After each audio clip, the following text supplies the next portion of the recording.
اور جو کہانی اللہ کے سپرد کی جاتی ہے وہ کہانی کا اختتام کبھی اداس نہیں ہوتا۔ جب بے وجہ توڑ دیے جاؤ تو سمجھ جاؤ اللہ تمہیں اپنے قریب لا کر جوڑنا چاہتا ہے۔ ناممکن تمہیں لگتا ہے لیکن اللہ کے لیے تو ہر بات ممکن ہے۔ مایوس مت ہو کیونکہ زندگی کہیں سے بھی شروع ہو سکتی ہے۔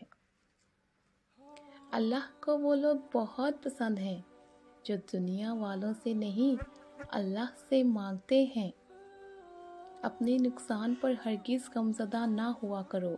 اللہ آپ سے اس وقت تک کچھ واپس نہیں لیتا جب تک اس سے بہتر آپ کو عطا نہیں کرتا۔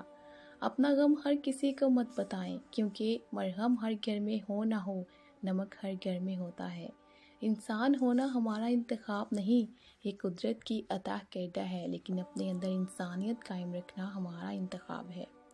یا اللہ ان دلوں کو سکون دے جنہیں تیرے علاوہ سننے والا کوئی بھی نہیں ہے۔ دنیا میں سب سے زیادہ مطمئن لوگ وہ ہیں جنہیں اپنے معاملات اللہ تعالیٰ کے سپرد کرنے کی عادت ہے۔ یہ جو تمہارا نفس ہے نا، تم اگر اس سے خیر میں مصروف نہیں کر دو گے یہ تمہیں شر میں مصروف کر لے گا۔ ہمیشہ اپنی چھوٹی چھوٹی غلطیوں سے بچنے کی کوشش کرو کیونکہ انسان پہاڑوں سے نہیں پتھروں سے ٹھوکر کھاتا ہے۔ لوگوں کی باتوں پر دھیان دینا چھوڑ دیں۔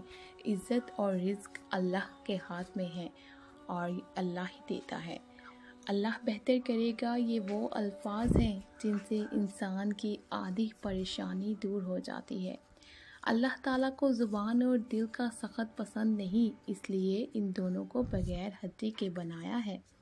کسی دوسرے کی خاطر اپنی خوشی قربان کر دینا یہ بھی انسانیت کی معراج ہے۔ جب رب راضی ہونے لگتا ہے تو بندے کو اپنے عیبوں کا پتہ چلنا شروع ہو جاتا ہے اور یہی اس کی رحمت کی پہلی نشانی ہوتی ہے۔ لباس قیمتی ہو یا سستا کردار کو نہیں چھپا سکتا۔ اپنے کردار کو اچھا کرو، ہر لباس میں اچھے لگو گے۔